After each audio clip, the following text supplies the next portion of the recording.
I don't know what all this commotion's about. Reading, give me a call.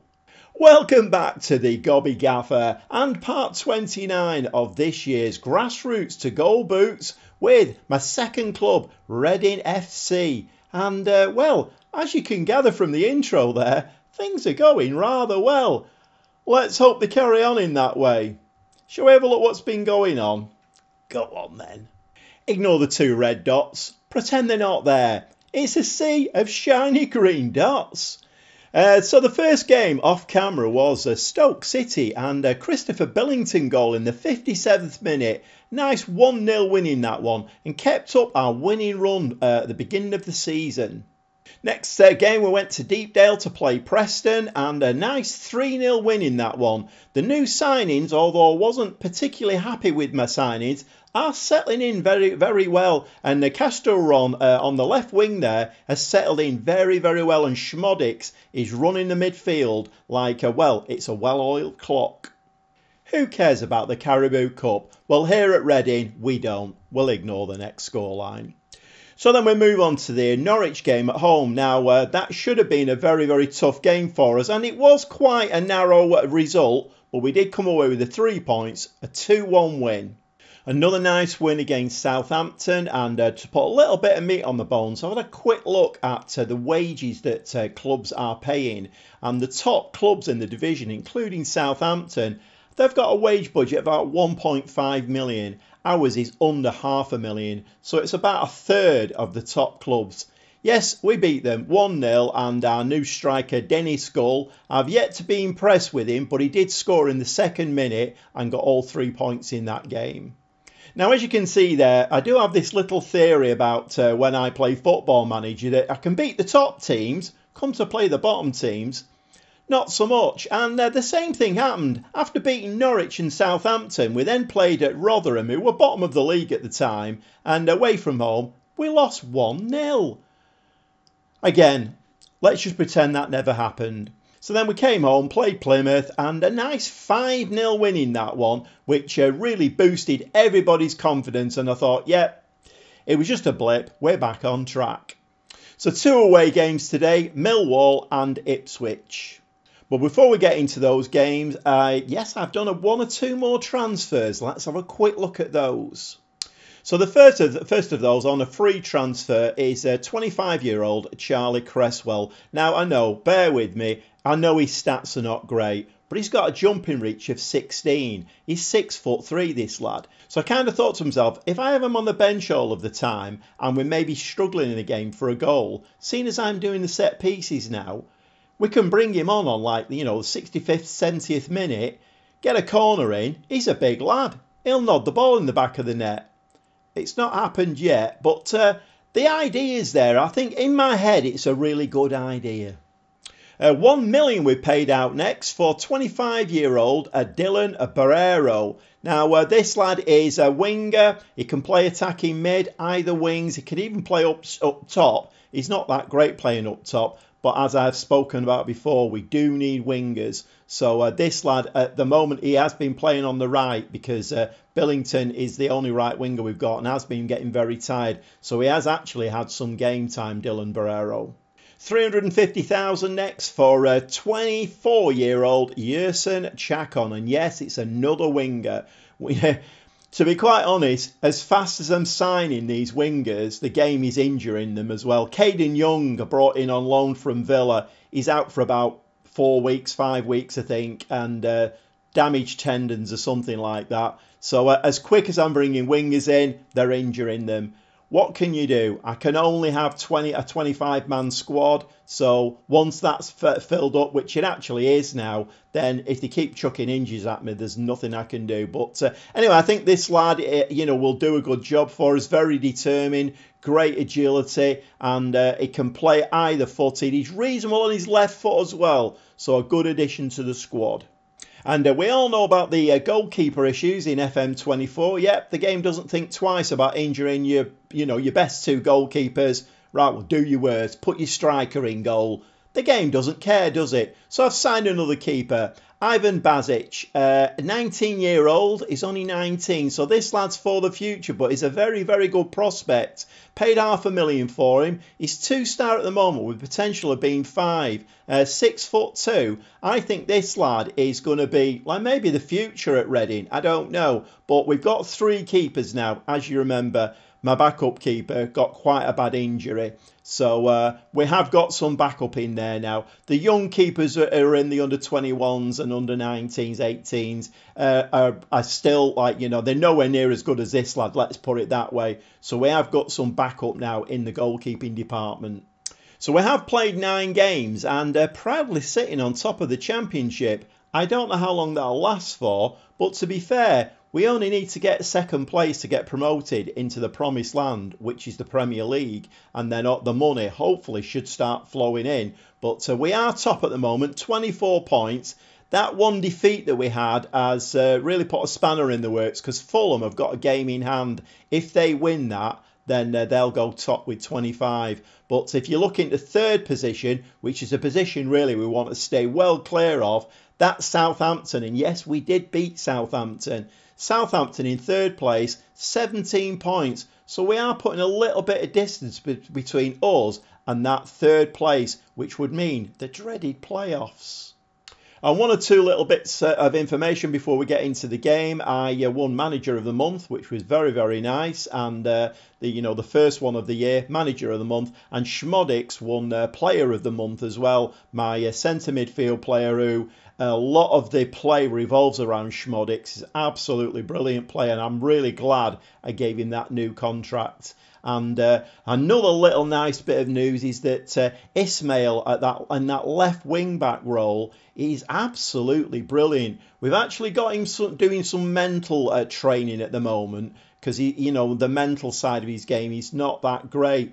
But physically, oh my word, the number of times a ball comes down our left-hand side and the winger's like running onto it. Ismail, with his speed and his pay, he just runs in, nips the ball, and he's off up the wing. And we're mounting a counter-attack. And it's really nice to see. Obviously, he's only a young kid, and we do need to be careful about leaving holes at the back. But my word, he's coming on leaps and bounds. And him and Tyrese Sinclair, I think, 1 or 2 eyebrows were raised when I signed them. But they're actually proving their worth. OK, less of the waffle now. Let's get stuck into a couple of games. And, well, we'll see you in the dugout. Oh, my word. What is it with this game this year? The new goalkeeper I've just signed, 19-year-old Ivan Basic, twisted ankle, injured after turning sharply, out for 4 to 5 weeks. So I'm still back to just the 1 goalkeeper. It's relentless. Well, welcome to the Den for this game today, and a bit of a fearsome place, the Den, but let's get stuck into the team. And oh boy, am I on pins. I really hope Boyce Clark doesn't pick up an injury, because if he does, then we're going to either be playing some young kid in goal out of the under-18s, or, I don't know, Lucas Silva, maybe. My forward will have to go in goal. I don't know. Answers on a postcard. The team is Boyce Clark, back 4 of Ismail, and let's hope Ismail does me proud today and we see 1 or 2 of those bursting runs that he makes. You know what's going to happen though, don't you? It's nailed on. Back 4, Ismail, Abbey, Eriksson and Mabengu. The 3 in midfield are Schmodix. Stanton is now back. Well, he's not a wonder kid, but I think he's a wonder kid. He's in the next gen along with Billington. So we've got Schmodix, Stanton and Martin in midfield. The 2 wingers are Barrero and Billington, and Lucas Silva is carrying on in his pressing forward role, and he does actually seem to like that role. He's getting quite a few tap-ins at the moment and scoring quite a few goals. I think he's scored about 6 already, so looks like he's a very, very good signing. So come on lads, I've given you a big build-up, don't let me down. And we have had the first shot of the game. 2 shots now, 1 on target. But it is Millwall with the first highlight of the game, and the Boyce Clark there just picks that one out of the air.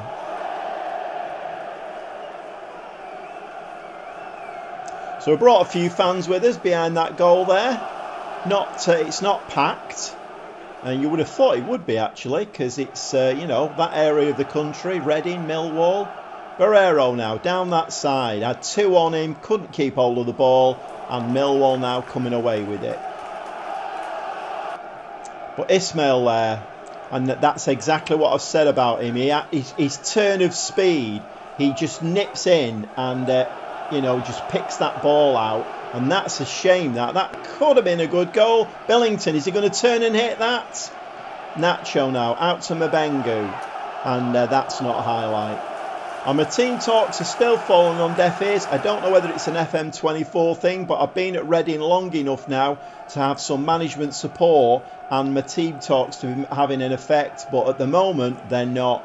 Every time I do a team talk, I maybe get one player who, you know, listens, perks up. But that is a lovely goal from Barreiro. Oh my word, Dylan Barreiro there. He's played a couple of times for us. In fact, in the last game, he was man of the match.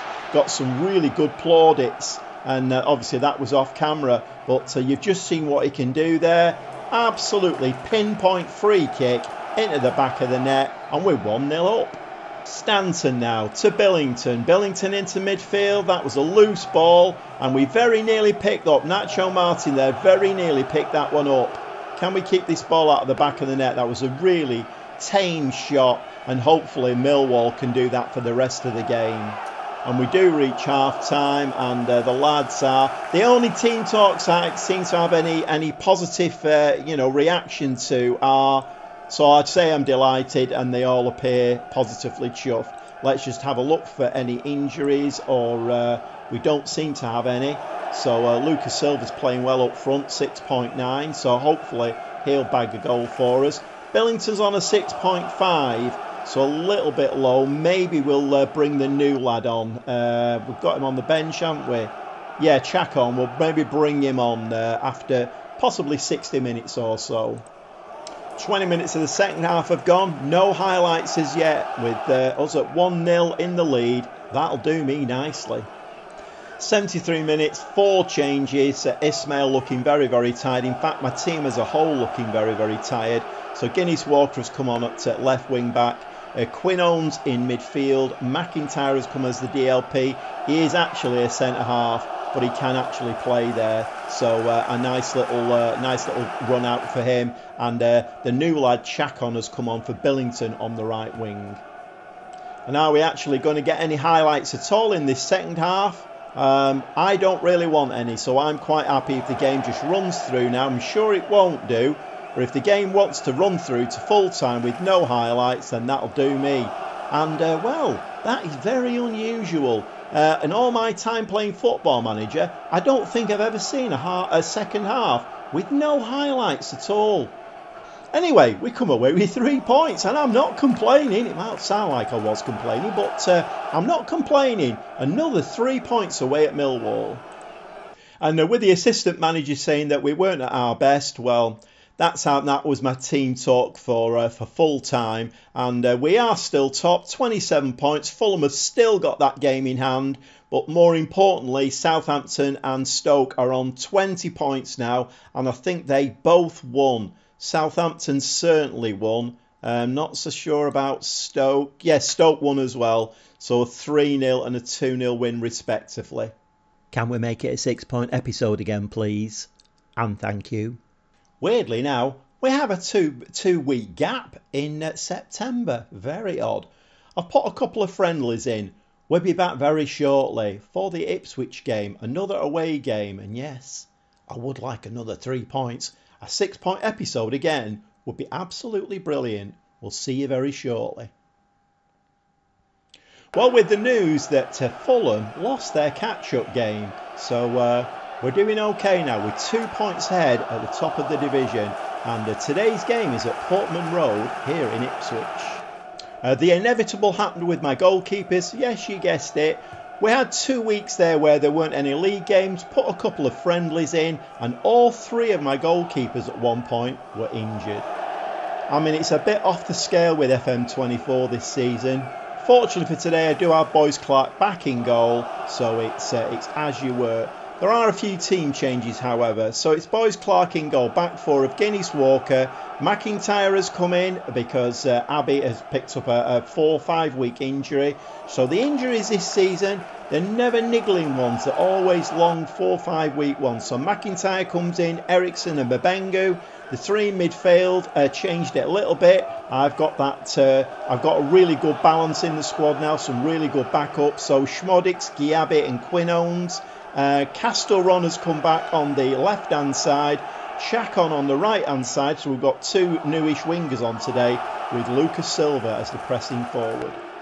And with a good attendance, there is 26, well, nearly 27,000 inside Portman Road.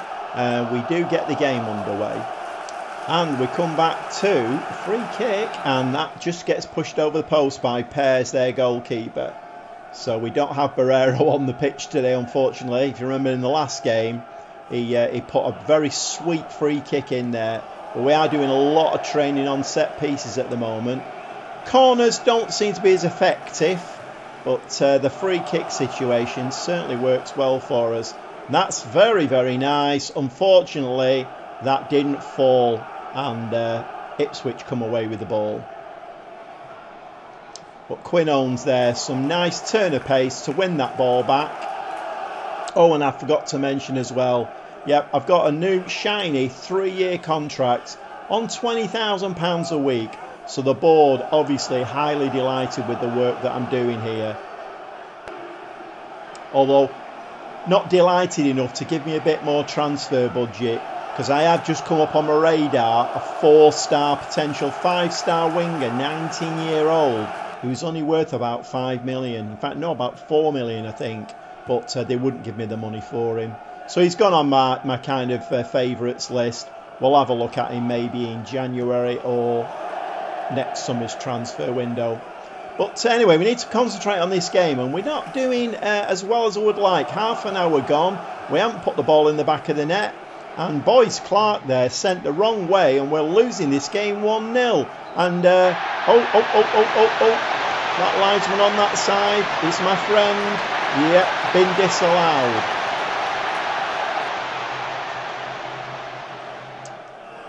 But Ipswich seem really up for this game today. I think they've had 4 shots all on target, and they have got another highlight here. The ball's headed out, back into the penalty area, and that is fired just over the bar.